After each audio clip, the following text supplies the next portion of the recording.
Hey guys! Magandang gabi! Welcome back po dito sa Gandares or your channel. Andito na naman nga po ako para magatid sa inyo ng latest update and fresh happenings about po sa TVJ sa Itbulaga, sa legit Taricas and syempre sa loob at labas po ng showbiz. Kaya naman sa mga hindi pa po nakaka-subscribe dyan sa akin channel, pindutin nyo lang po ang subscribe button dyan sa baba and pakidamay na rin ang notification bell para maging updated at una po kayo sa nilalabas nating balita.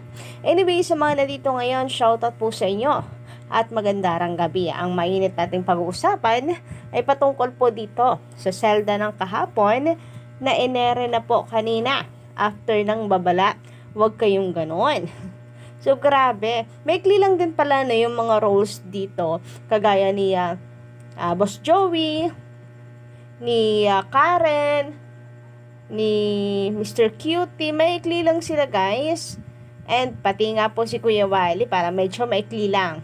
Although, nandun siya hanggang sa last part. Pati si Alan Kay.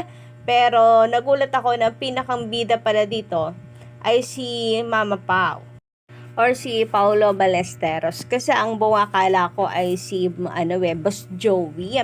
Kasi dun pa lang nga po sa simula, 'di ba, sa teaser ba or trailer po nila, grabe yung emosyon agad ni Boss Joey, yung maiiyak ka po mga Kadaver Cats talaga. Pero ayun nga, akala ko sila Kuya Pao, sila Ma'am Alan, sila Kuya Wally is magre-representa lang ng buhay dito sa selda. And para matalakay din po, pinagdadaanan nila, mayroon pong likas na masama, mayroong mabubuti, at hindi porket nanggaling sa kulungan, hindi na maaaring bigyan ng chance. Kagaya kanina po sa Babalawag Kayong Ganon, grabe. Napakaganda rin ang episode na to kanina kasi very fresh po ang episode ng Babalawag Kayong Ganon, na kung saan ay mas lalo po nitong binigyan ng meaning at malalim na mensahe ang selda ng kahapon. Grabe, nakakatawa na yung pagbabalik po ng kanina, Babalawag Kayong Ganon. Samantala, isa rin sa character na pinakagusto ko po dito ay kay Kuya Wally. Grabe yun, Kadaver Cats. Isa rin po siya sa bumuhay ng episode po na ito, ng palabas na ito, Kadaver Cats. Dahil sa kanya, nagalo-haling emosyon natin, may comedy, meron pong pangungulila, meron drama. Drama kasi, dumating siya sa puntong na wala na siya ng pag-asa, hindi na siya madadalaw at dadalawin pa ng kanyang anak. Pero ang ending, eto po at very proud, masayang masaya rin po siya na nung binisita po siya na kanyang anak, ay pinagmalaki rin niya po ito sa kanyang mga kasama sa trabaho. At the same time, alam niyo, napakaganda yung kanyang role dito na kung saan siga-sigain, but at the same time, mukha siyang mabait at nasa tama lang. Kagaya nung akala ko kasi siya yung parang hari dito sa kulungan. Yun yung role niya. Pero nung sinabi niya na, nung tumino itong si Kuya Pao, sinabi niya na buti naman para wala nang gulo dito sa selda. Napawag po talaga ako kanina, and syempre ito pong talagang malalim na pinagdaanan ni Paulo na flashback po. Nako, isa rin po yan sa bumuhay ng kanyang character. Dahil po doon sa lambot ng puso niya sa kanyang ina. So, tumatak sa isip nitong si James, yung in charge po sa kanila, na may malalim lang talagang pinagdadaanan nitong si Pao. And naging reasons po yun para maging close sila, and tumino itong si Pao sa kulungan, ayusin ang sarili hanggang sa makalaya po siya. Nais ko din congratulate si Kuya Pao para po sa napakahusay na pagganap. Grabe, ang dami pong pumupuri sa kanya sa Twitter. Pang best actor niya daw. And si Eunice naman, grabe yon, the first acting po niya to, pero ang galing. Hindi ko ngayon nakala na si Eunice yun eh. Nintay ko buong buong matapos yung selda ng kahapon. Nasaan doon si Eunice? Tapos, makita ko sa Twitter, siya pala yung abogado doon. Hindi ko siya nakilala, guys. Akala ko talaga siya, yung talent, ang mga extra, ganon. Anyway, dumako naman po tayo dito kay Karen, na kung saan sabi ko nga sa inyo, inaabangan ko po ang scene ni Karen at talagang aabangan ko po itong Zelda ng kahapon dahil dito nga po sa inilabas po na teaser, nagustuhan ko kagad yung emosyon na, sa mukha nitong si Karen. Although, hindi siya napaiyak pala kanina, hindi tumulo yung luha niya, nasa gilid-gilid lang. Yun yung napansin ko, hindi natuloy yung pag-iyak niya. Pero yung expressions po kasi ng mukha niya, nadala naman niya. Kaya, para sa akin, for Best Supporting Actress, ito pong si Karen Astrup. May ibubuga pa ito, guys.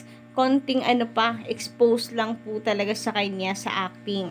May future din po ang batang ito, guys, sa pag-aartista, hindi lang bilang isang singer and the host. Hintayin lang po nilang huminog sa pag-arte itong si Karen.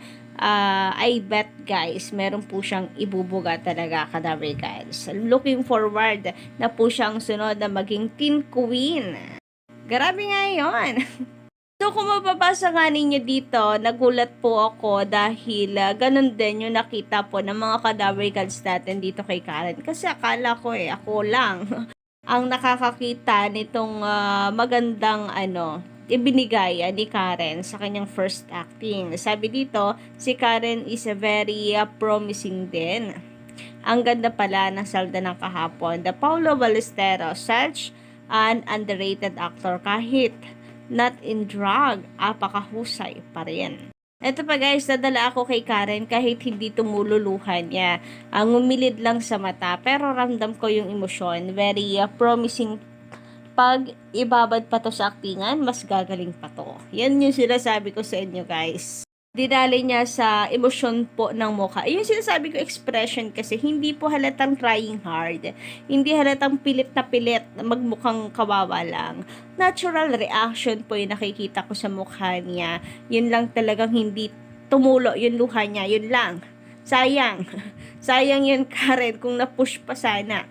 Pero siguro kung napush yun ng sobra, baka magmukha rin naman ng OA at pilit na pilit. So okay na rin po yun. Basta ako, gusto ko iparating sa iyo, Karen, I'm so proud of you. Grabe, nagalingan talaga ako sa iyo kanina. Naku, dahil dyan, sa pagbabalik nila, sa Lenten Special, mga Kadabrikans, parang na-miss ko na sumali at magkaroon po ng entry ulit itong si Bossing sa MMFF. Nakakamiss, guys, no? Beke naman, TVJ Productions, release kayo ng movie. And sana kasama po doon ang mga bagong Dabrikans like Atasha and Karen. Anyway, may hatid naman pong good news ang Itbulaga TVJ official account sa X or sa Twitter, guys.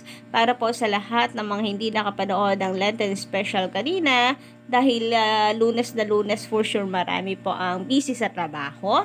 Kaya eto po ang good news. Dabrikans, na-miss nyo ba ang EB Lenten Special ngayon? Nabalikan ang unang kwento ngayong Holy Monday. Zelda na kahapon, uploaded na sa TVJ YouTube channel.